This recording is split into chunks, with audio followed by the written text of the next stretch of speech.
guys, we are back to Ivan after our long weekend. So as you can tell, Charlie and I are cold today, so we are under our blanket and ready to read. So I have to tell you something. Oh, he's leaving me. Something I noticed funny that I do every time I go before I read you this story, I brush my teeth, which is so silly because it's not like you guys can smell if I have bad breath or not, but it's just something funny that I notice that I do every time before I start reading you. So here I am with my minty fresh breath to read the one and only Ivan. And we are where Julia is figuring out what Ivan's portrait is all about.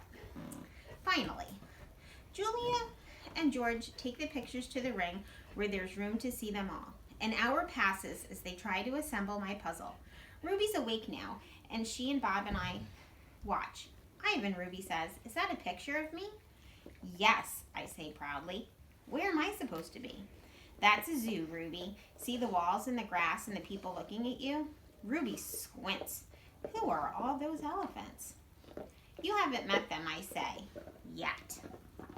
"It's a very nice zoo," Ruby says with an approving nod. Bob nudges me with his cold nose. "It is indeed." In the ring, Julia pumps her fist in the air. "Yes," she cries. "I told you, Dad. There it is. H-O-M-E. Home." George gazes at the letters. He spins around to look at me. "Maybe it's just a coincidence, Jules. You know, a once-in-a-trillion kind of thing, like the old saying about the chimp and the typewriter. Give him long enough and he'll write a novel." I make a grumbling noise, as if a chimp could write a letter, let alone a book. "Then how do you explain the rest of it?" Julia demands. "The picture of Ruby in the zoo." "How do you know it's a zoo?" George asks. "See the circle on the gate? There's a red giraffe in it." George squints and tilts his head. "Are you sure that's a giraffe? I was thinking more along the lines of a deformed cat." "It's the logo for the zoo, Dad. It's on all their signs. Explain that." George gives her a helpless smile. I can't begin to. I'm just saying there has to be a logical explanation." "Look how big this is." Julia puts the last piece of Ruby's right ear into place. "It's huge." "It's definitely large," George agrees. Julia watches me. She chews on her thumbnail. I see the question in her eyes. She turns back to the paintings and stares at them, looking, truly looking. A slow smile dawns on Julia's face. "Dad," she says, "I have an idea. A big idea." Julia races around the edge of my painting, her arms spread wide. "Billboard big." "I'm not following you." "I think this is meant to be on a billboard. That's what Ivan wants." George crosses his arms over his chest. "What Ivan wants," he repeats slowly. "And you know this because you two have been chatting?" "Because I'm an artist and he's an artist." "Uh-huh," says George. Julia clasps her hands together. "Come on, Dad, I'm begging you." George shakes his head. "No, I'm not doing that. No billboard. No way." "I'll get the ladder," Julia says. "You get the glue. I know it's dark out, but the billboard's lit." "Mac will fire me, Jules." Julia considers. "But think of the publicity, Dad. Everybody would know about Ruby." "You want me to put a sign that shows Ruby in a zoo with the word home on it in giant letters?" George gestures towards my pictures. "A sign, incidentally, that just happens to be made by a gorilla." "Exactly." "And you want me to do it without Mac's permission?" George asks. "Exactly." "No," George says. "No way." George goes to the edge of the ring, careful not to step on any of my paintings. She picks up Max's claw stick. She walks back and hands it to her father. George runs a finger along the blade. "She's just a baby, Dad. Don't you want to help her?" "But how would it help you, Jules? Even if lots of people see Ivan's sign, it doesn't mean that anything's going to change." "I'm not exactly sure yet," Julia shakes her head. "Maybe people will see the sign and they'll know this isn't where Ruby belongs. Maybe they'll want to help too." George sighs. He looks at Ruby. She waves her trunk. "It's a matter of principle, Dad. Principal.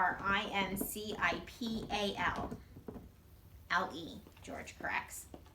"Dad," Julia says softly, "what if Ruby ends up like Stella?" George looks at me, Ruby, at Julia. He drops the claw stick. The ladder, he says quietly, is in the storage locker. The next morning, I watch Mac's car slam to a halt in the parking lot. He leaps out. He stares at the billboard. His jaw is open. He doesn't move for a long time.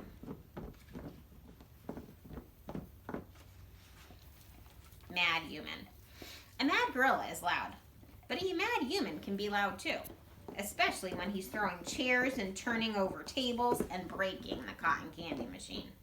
Well, that sounds like a temper tantrum to me. Phone call. Mac is kicking a trash can across the food court when the phone rings. He answers it, red-faced and sweating. "What the?" he demands. He glares at me. I don't know what you're, he starts to say, but then he stops to listen. "Who? Julia who?" he asks. "Oh, sure, George's kid." "She's the one who called you?" More talking with the phone to his ear. Mac comes close to my cage, eyeing me suspiciously. Yeah, he says. "He paints, sure. We've been selling his art for quite a while now." There's another long pause. "Yeah, absolutely. It was my idea." Mac nods. A smile starts at the corner of his mouth. "Photos? No problem. You want to see him in action? Come on down, have a look. We're open 365 days a year. Can't miss us. We're right off I-95. Mac picks up the overturned trash cans. "Yeah, I think he'll be adding more pictures. It's what do you call it? A work in progress." When the call is done, Mac shakes his head. "Impossible," he says. An hour later, a man with a camera comes to take my picture. He's from the local paper, the one Julia called. "How about you take one with me with the elephant?" Max suggests. He drapes his arm around the Ruby's back, grinning as the camera clicks. "Perfect," the man says. "Perfect," Mac agrees, and then here's the picture.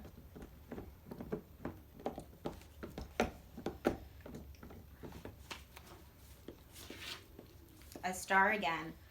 A photo of my billboard is in the newspaper. Mac taps the story on my window.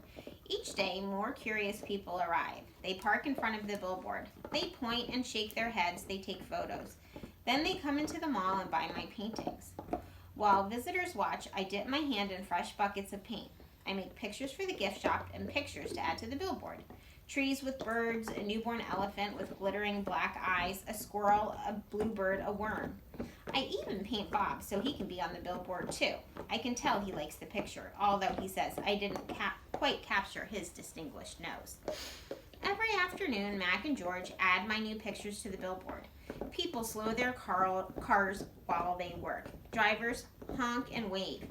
My gift shop pictures now cost $65 with the frame. The Ape Artist. I have new names. People call me Ape Artist, the Primate Picasso. I have visitors from morning till night, and so does Ruby. But nothing's changed for her. Every day at 2, 4, and 7, Ruby plods through the sawdust with Snickers on her back. Every night she has bad dreams. Bob, I say, after I've soothed Ruby to sleep with a story, my idea isn't working. Bob opens one eye. Be patient. I'm tired of being patient, I say. Interview. This evening, a man and a woman come to interview Mac and George and Julia. The man has a large and heavy camera perched on his shoulder. He films me as I make my pictures. He films Ruby in her cage with her foot roped to the bolt in the floor. Mind if I look around, he asks. Mac waves a hand. Be my guest. While Mac and the woman talk, the cameraman walks through the mall. He pans the camera right and left, up and down. When his eyes fall on the claw stick, he stops. He trains his camera on the gleaming blade. Then he moves on. I think I see a little foreshadowing here. Do you know what foreshadowing is? That means it tells us something about what is to come in the story. Early news. Mac turns on the TV. We are on the early news at 5 o'clock. Bob says, don't let it go to my head. There we all are. Mac, Ruby, me, George and Julia, the billboard, the mall, the ring, and the claw stick. Signs on a stick. In the morning, several people gather in the parking lot. They're carrying signs on sticks. The signs have words and pictures on them. One has a drawing of a gorilla cradling a baby elephant. I wish I could read. Protesters. More people with signs come today. They want Ruby to be free. Some of them even want Mac to shut down the mall. In the evening, George and Mac talk about them. Mac says they're protesting the wrong guy. He says they're going to ruin everything. He says, "Thanks for nothing, George." Mac stomps off. George, holding his mop, watches him leave. He rubs his eyes. He looks worried. "Dad," Julia says, looking up from her homework, "you know what my favorite sign was?" George asks. "Which one?" "The one that says, 'Elephants are people too.'" George gives her a tired smile. He goes back to work. His mop moves across the empty food court like a giant brush, painting a picture no one will ever see. Check marks. A tall man with a clipboard and a pencil comes to visit. He says he's here to inspect the property. He doesn't say much more, but he makes many check marks on his paper. He looks at my floor. Check. He examines Rudy's hay. Check. He eyes our water bowl. Check. Mac watches him, scowling. Do you guys know what a scowl is? It's somebody who looks very angry. Bob is outside, hiding near the dumpster. He does not want to be a check mark. Free Ruby. Every day there are more protesters and cameras with bright lights. Sometimes the people carrying signs shout, "Free Ruby, free Ruby." Ivan Ruby asks, "Why are those people yelling my name? Are they mad at me?" "They're mad," I say, "but not at you." A week later, the inspecting man comes back with a friend, a woman with smart dark eyes like my mother's. She has on a white coat and smells like lobelia blossoms. I've never heard of a lobelia blossom. I'm going to have to look that up and see what kind of flower that is. I know it's a flower, though, because it says a blossom, so I use that as a context clue to try to figure that out. It was one of my reading strategies. Her hair is thick and brown, the color of a rotten branch teeming with luscious ants. Well, that is typically not a compliment for a human woman. She watches me for a long time. Then she watches Ruby. She talks to the man. They both talk to Mac. The man gives Mac a sheet of paper. Mac covers his face. He goes to the office and slams the door. What can we figure out about how Mac is feeling if he covers his face and he slams the door? What do you think he's feeling there? New box.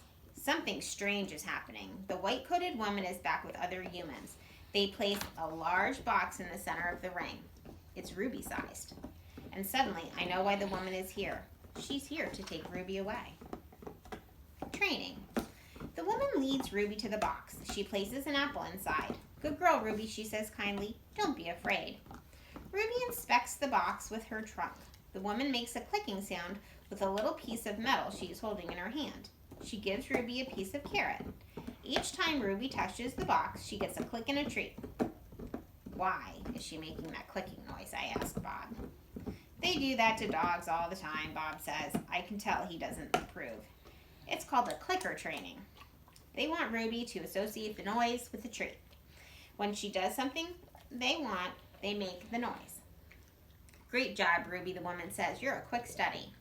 After many clicks and carrots, she takes Ruby back to her cage.